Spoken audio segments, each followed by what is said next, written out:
are still growing. A universal problem that we have faced is that we have not been able to tackle the problem of unemployment. No, neither the UPA government nor today's NDA government has given a clear-cut answer to the youth of India about employment. I don't think anybody in this room will disagree with me. I'll give a little statistic for the Prime Minister. The Prime Minister, something I would agree with directionally. The Prime Minister proposed the Make in India program. I think a good idea. We saw the statues, we saw the functions, we saw the so-called investment, and the result is right in front of me.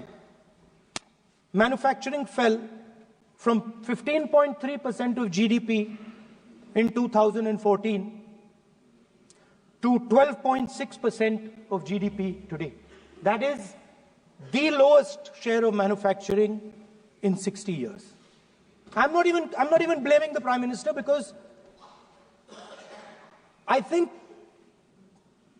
it would not be fair to say he didn't try.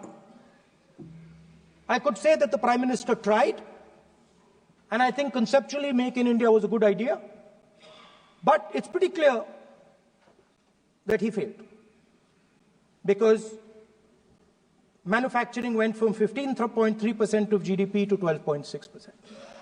So the first question that any alternative vision would answer to the youngsters of our country is, okay, what and how are we going to solve this problem of employment?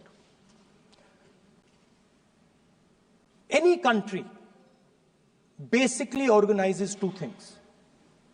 You can organize consumption, and then you can organize production.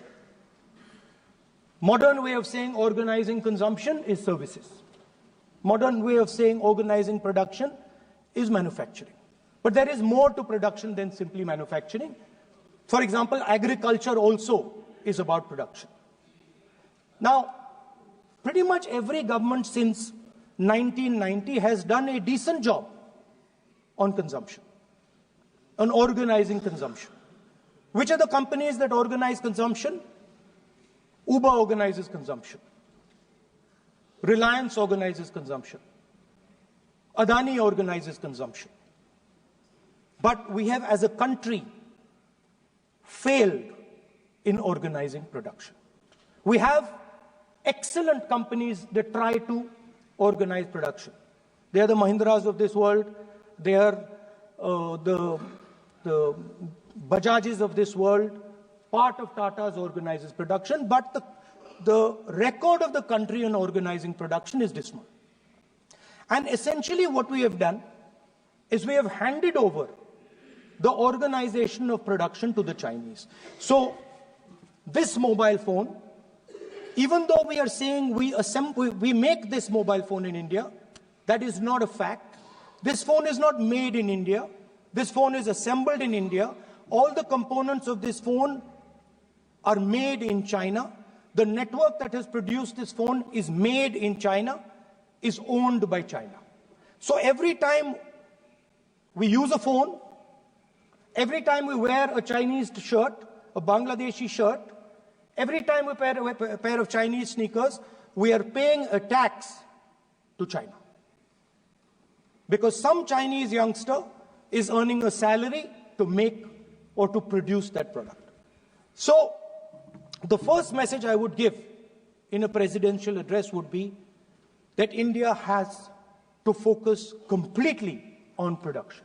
Because if we do not focus on production and we continue to focus only on consumption, we will find that we will run huge deficits, we will increase inequality, and eventually we will run into a serious problem.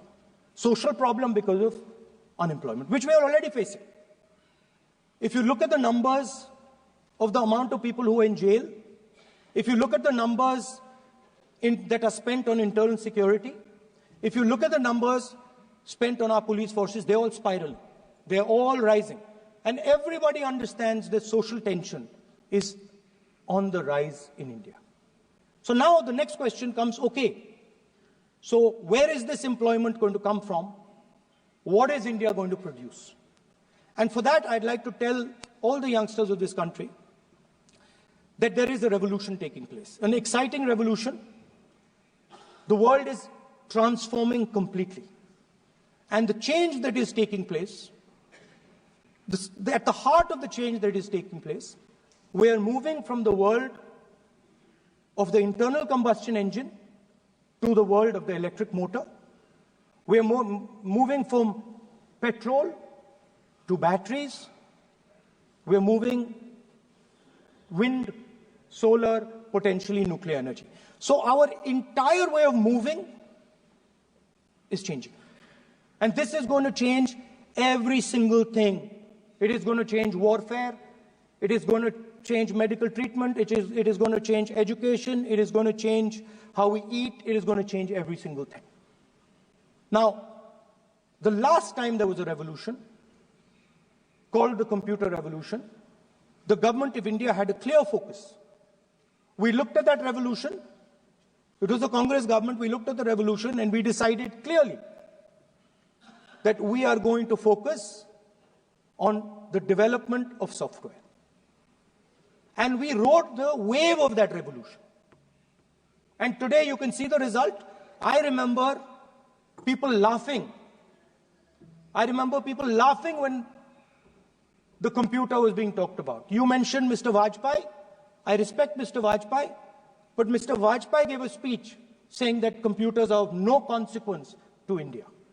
So, what is important when there is a revolution? What is important is that you understand what are the drivers of that revolution and where exactly do you need to focus, where exactly do you need to sit in that revolution. I said that this revolution is going to change everything. And I want the youngsters in this country to think about it. There is a war going on in Ukraine. The war in Ukraine is actually a war between the internal combustion engine and the motor, the electric motor. The electric motor is inside the drone, the engine is inside the tank.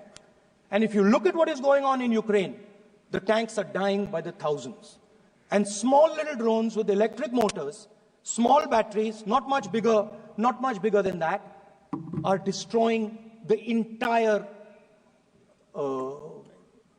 tank artillery infrastructure of both Ukraine and Russia. So the drone is the electric motor. The drone is the battery. The drone also needs to see. So the drone is a camera.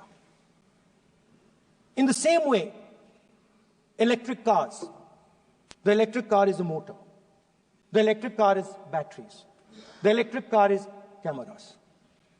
Robots are exactly the same thing. Robots are electric motors, multiple electric motors with cameras, with batteries. And this is what the revolution is going to look like. So there are basically 4 technologies that are driving this entire change in mobility.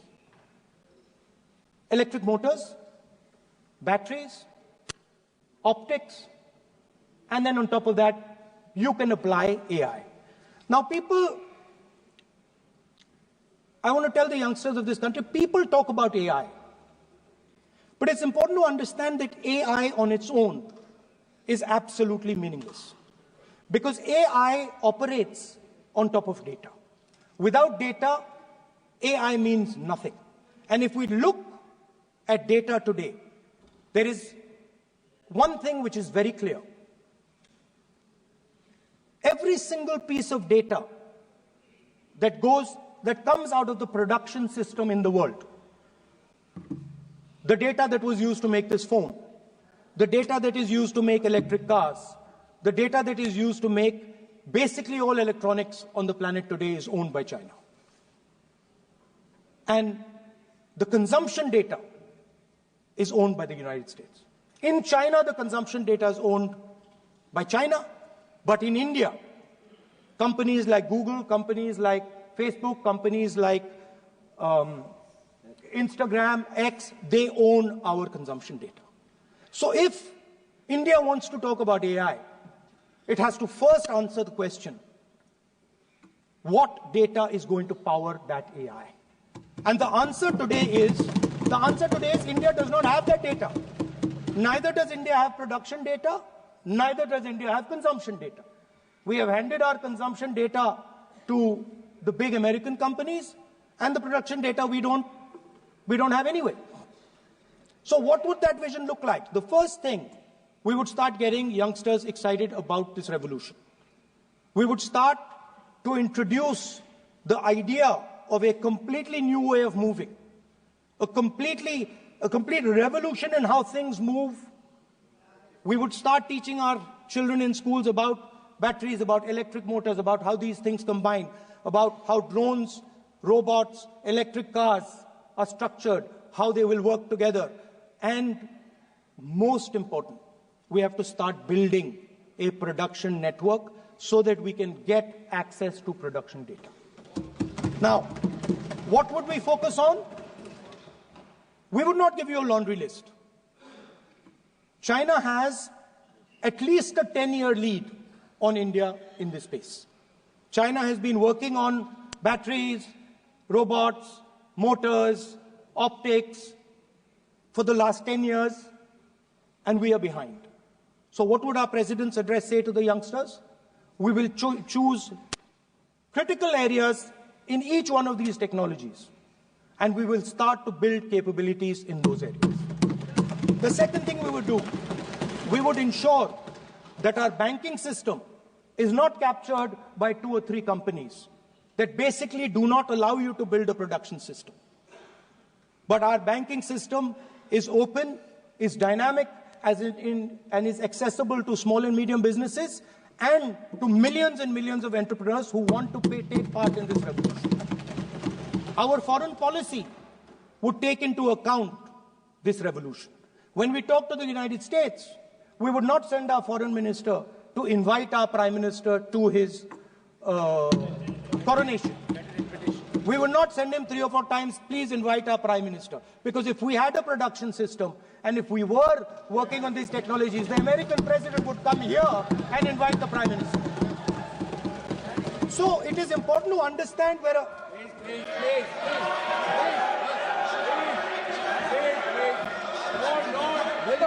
foreign policy.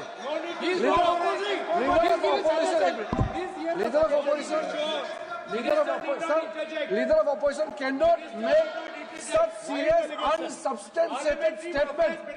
This is related to the relationship between 2 countries, and he is making an unverified statement about invitation of the Prime Minister of our country. Is better than our dignity. How can you make such kind of statement? He is leader of opposition, sir. He should be responsible in making such statement. Sir. LOP is giving us very, very positive suggestions. Why they are worried, sir? For the country, he is giving. Leader of opposition has the information from any official source. He must inform the House. If leader of opposition has the information, please inform the House. Okay. Who has told you that foreign ministers visited for the purpose which you have mentioned? You must specify it. So, I'm sorry that disturbed you, that question. I apologize for disturbing your peace of mind. It's okay. I've apologized. I've apologized for disturbing your peace of mind. I'm sorry. Apologize for lying to the House. ऐसा नहीं होता है. तो serious होना चाहिए leader of opposition को. कम से कम देश के मामले में तो एक हो. देश के मामले में तो एक वॉइस से बोलना चाहिए. ये गलत बात है. ये ठीक नहीं है. लीडर ऑफ अपोजिशन को इस तरह का बयानबाजी नहीं करना चाहिए. ये गंभीर विषय पर चर्चा चल रही है. इसका गौरव विषय है. So we would start by telling our young men and women that they have to be at the forefront of this revolution. We cannot afford that the Chinese are at the forefront of this revolution. Number one. Number two, we would ensure that the absolute best experts on these technologies would talk to our students, would talk to our youngsters and guide them on what a future, on what these future technologies are going to do. We would make them partners in this revolution. Now, we talk about defense. And today, we have the Chinese. And the Prime Minister has denied it. And the army has contradicted the Prime Minister. It's true. The Prime Minister has denied it. The Prime Minister has denied it. And the army has disagreed with the Prime Minister that China is sitting on 4,000 square kilometers of our land, of our territory.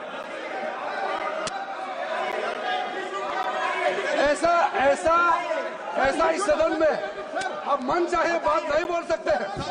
ये बिल्कुल ठीक नहीं है sir. ये serious मामला है। आप foreign policy पे, बॉर्डर इश्यू पर आप अपना कैसे मजाक बात कर सकते हैं? अपना मन गढ़ंत कहानी आप बना के बोल रहे हैं। ये तो बहुत सीरियस मामला है। विदेशी प्रतिपक्ष के नेता जो आप विषय बोल रहे हैं, जो विषय आप बोल रहे हैं, उसके तथ्यों को Let me speak. सदन के पटल पे रखना आप। पानी। अनुरोध है, लीडर ऑफ अपोजिशन बोलिए, हम लोग शांति से सुनेंगे। ये आपका अधिकार है बोलने का, मगर आप मन चाहे ऐसा सीरियस इशू पे कैसे बोल सकते हैं? ये सीरियस मामला है। आप सदन में बोल रहे हैं, से बोलते हो, फॉरेन मिनिस्टर का बात करते हो, सीमा का बात ऑफिशियल वर्जन से अलग बात करते हैं।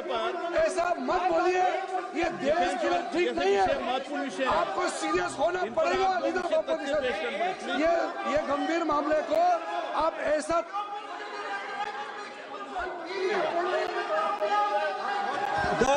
The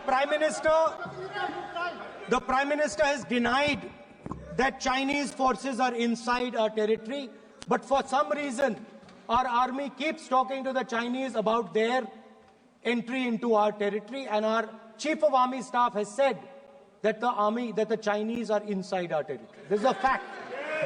This is not invention, this is a fact. Now, but the reason China is inside our territory is important. Because people think that wars are fought between armies and their weapons. But the fact of the matter is that wars are fought by industrial systems. The fact of the matter is that China has an industrial system that is far stronger, far bigger than our industrial system.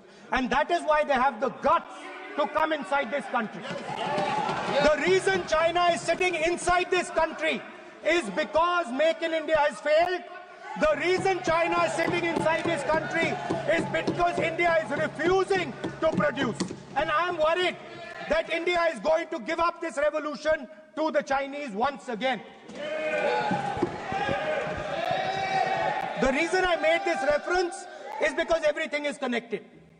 If and when we fight a war with China, we will be fighting with Chinese electric motors, Chinese batteries, Chinese optics, and we will be buying Chinese motors, Chinese optics, Chinese batteries. It is a non-sustainable proposition. That is why for our security, for the future of our children, for the future of our country, we have to build a production system, and we cannot allow this revolution to go by. Now, the next step, we have a strategic partner called the United States. The partnership should focus on how India and the United States can work together to take advantage of this revolution. That is what the conversation should be on. Please understand that India is as important as the United States for the simple reason that they cannot build an industrial system without us. They cannot build a production system without us. No matter what they say, the Americans simply cannot do what India can do because their cost structure is much, much, much more expensive than ours. We can build things that the Americans would never imagine. India can do that. So that would be the first part of a president's address. We would talk to the youngsters in India and say to them, we want you to be partners in this revolution. We want to change the Indian banking system so you can have access to it. And we believe in you, we trust in you, and we believe you can take on the Chinese. That's the first part. The second part would be about participation. We have done a caste census in Telangana. And what we have found is shocking. Almost 90% of Telangana is either Dalit, Adivasi, backward, or minority. Almost 90% India Gathbandhan leader would give you. The final, of course, we go back to the Constitution. This, our favorite, just like the production system is a weapon, just like Jati Jangarna is a weapon of transformation, this is what the entire architecture is built on. I remember before the elections, all of you were saying 400 par, and you were saying you would change this. And then I was glad to see that the Prime Minister walked in and then was forced to bow his head in front of the Constitution. It was a moment of pride for all Congress people that we had explained to the Prime Minister and to the whole country that no force will dare touch this. Yeah. I know that the RSS has never accepted this. Mohan Bhagwatji has said that India didn't get independence in 1947. He has said that this constitution is meaningless. I know that that is at your heart. We will never let your dream come true. This constitution is going to rule India always. Now, एक minute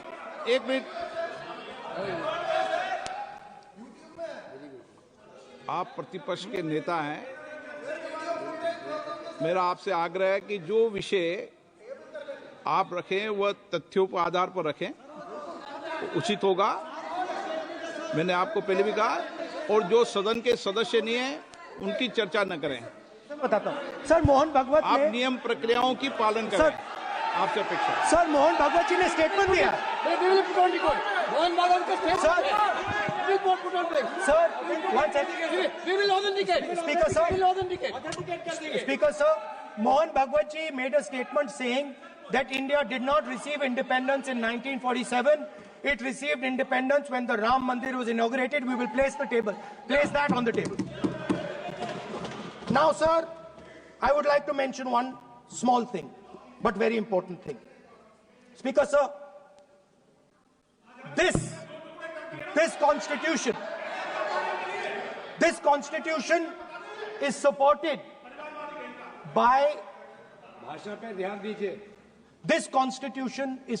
by the vote of our people. Without the secure vote of the Indian people, this constitution means nothing. Now I want to bring to the notice of this House some data, some information about the Maharashtra election. Very simple stuff. Speaker, sir, between the Lok Sabha election, which the India Alliance won, and the Vidhan Sabha election, the voting population of Himachal Pradesh was added to the voting roll of Maharashtra.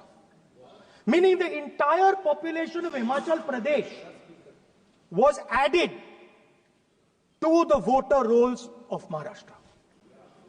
Please understand what I am saying.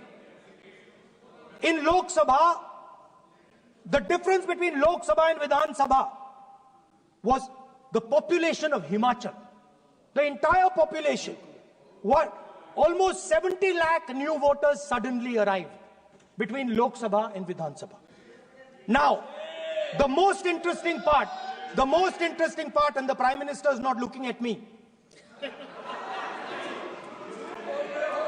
The most interesting part, सुन रहा है मजबूरी है आप the most interesting part, सब सुनेंगे तर्क पे बात करो मुंह नीचे कर लिया suddenly.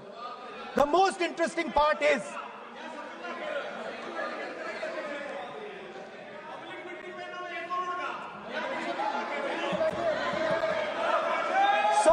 Sir, Maharashtra में more voters were added in 5 months in Maharashtra than were added in 5 years in Maharashtra. जितने 5 साल में ऐड हुए उससे ज्यादा 5 महीने में ऐड हुए, आखिरी 5 महीने में लोकसभा चुनाव के बाद. Sir,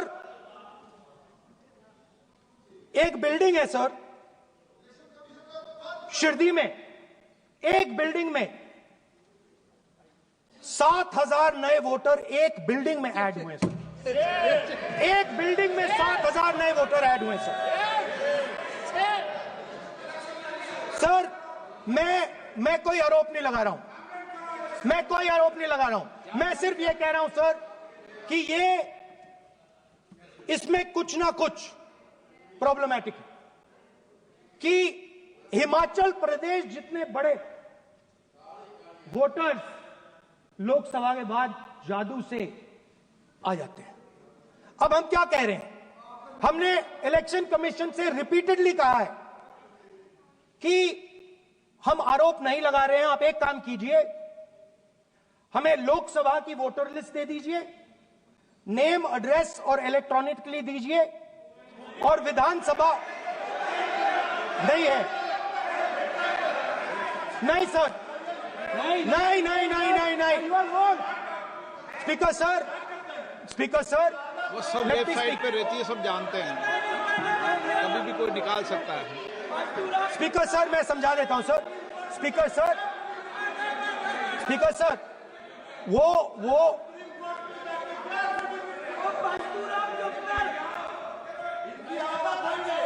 Speaker sir, we have asked. Speaker sir.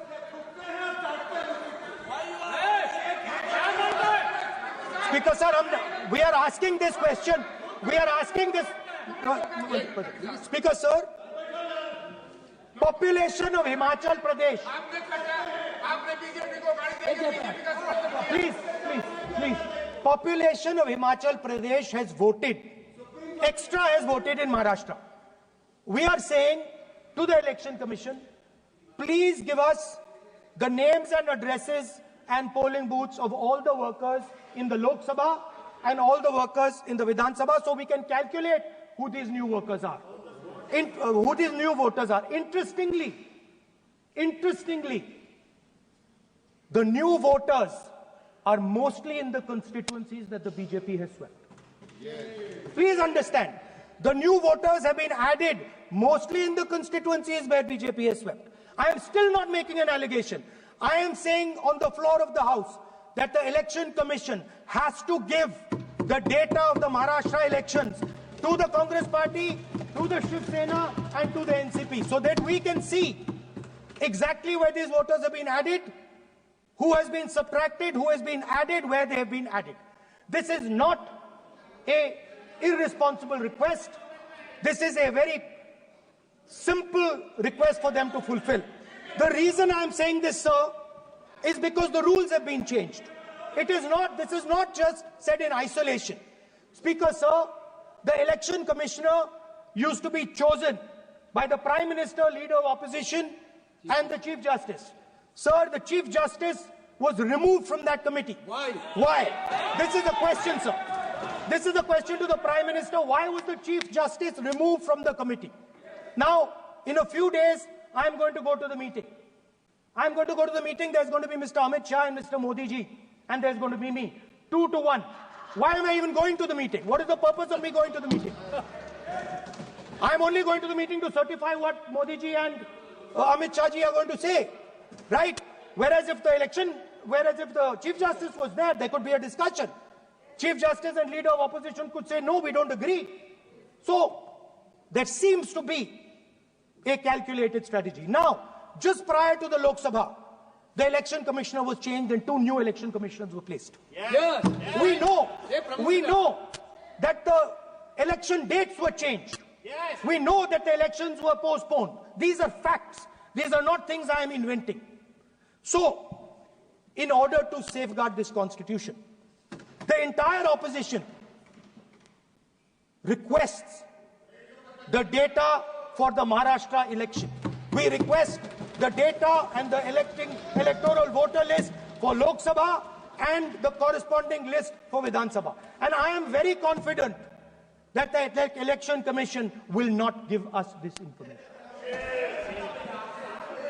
Speaker, sir, that is broadly. So the third element of our President's address would be a determined defense of India's institutions, of our democratic system, and a re-look at our entire democratic framework, and the looking again at all the institutions that have been taken away from the people of India. So those would be the type of things that we would say in a presidential address. I'd like to finally say one thing. In the last, थोड़ा बढ़ा देता हूँ. अब मैं थोड़ा और खींचूंगा. अब और खींचूंगा थोड़ा. अब और खींचूंगा. So in the last, there is a background, a philosophical background to what I am saying. Essentially, what I am saying to the youngsters of India and to this House is that instead of focusing on multiple things, instead of telling us a laundry list, give us a strategy, give us a vision, make it clear, right? Now, there is a philosophical basis to this.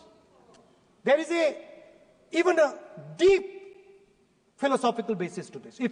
I showed you the picture of Shivji, which you didn't allow me to show. I showed that picture for a reason. What does that picture tell us? If you look at that picture carefully, it tells us focus carefully. Do not get distracted. Do not look here and there. Do the job at hand. So there is a philosophical basis to the speech I have given. I have not told the House and the country that we will do this, and this.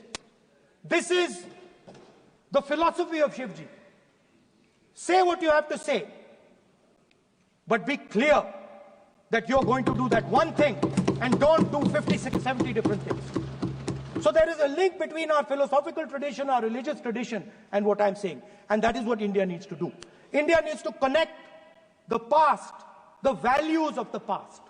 You talk about Sardar Patel ji, but you destroy Sardar Patel ji's values every day. You talk about Ambedkar ji, you destroy his values every day. You talk about Nehru ji. No, you don't talk about Nehru ji. Right? You bow in front of Buddha. You destroy what he says. So the point is, you have to be truthful to what you are, right? And it is important that when you are giving a way forward to the nation, there is clarity of purpose. There is no hatred, there is no violence, there is no anger, because these things are destroying our country. So my speech has not been angry, has not been nasty. My speech has been very polite, very kind, and I thank the Prime Minister for coming and listening to it. माननीय श्री नरेश चंद पटेल,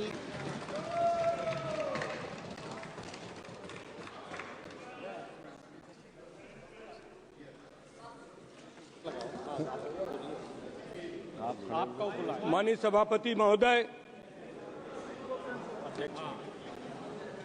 अध्यक्ष जी,